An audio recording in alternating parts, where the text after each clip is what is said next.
ये भजन का जो मूल सार है,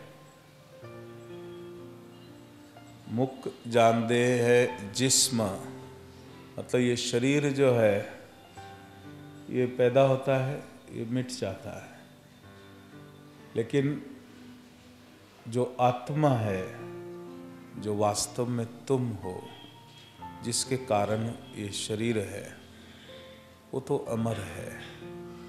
तो अपने आप को शरीर के बदले आत्मा जानना।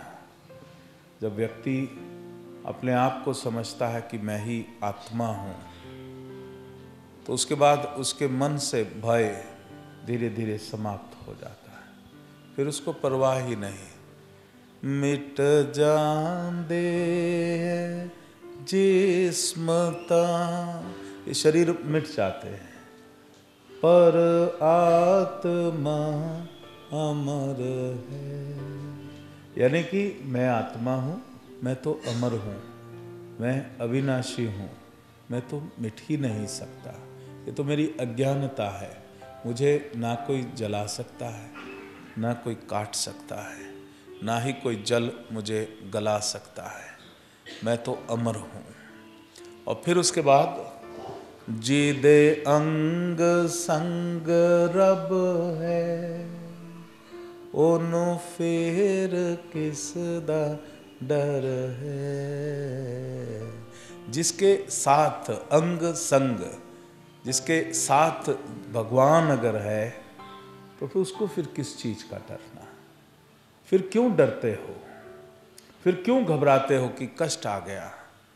भगवान अगर तुम्हारे साथ है, और भगवान को कैसे अपने साथ रखना है, कौन सी विधि है भगवान को साथ रखने की? सिर्फ उसको याद रखना है। जब कभी भी ध्यान कहीं भी खाली जाए, उस समय उस शिव को याद करना है। शिव को याद करते ही शिव तुम्हारे अंग संग आ जाएंगे। जहाँ जहाँ तुम चलोगे, साथ में भगवान शिव तुम्हारे साथ चलेंगे।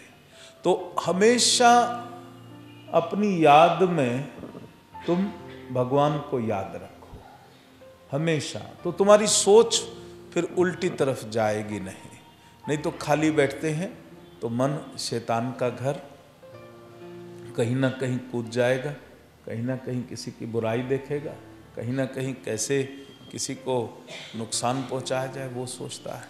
लेकिन अगर मन में हमने शिव का प्रेम अपने भीतर पैदा कर लिया और हर समय 24 घंटे हम उसी का ध्यान करते रहे, तो तुम्हारे साथ भगवान हमेशा साथ रहेंगे। और अगर तुम्हारे साथ शिव हैं, तो फिर तुम क्यों डरते हो? तुम्हारा अहित हो ही नहीं सकता।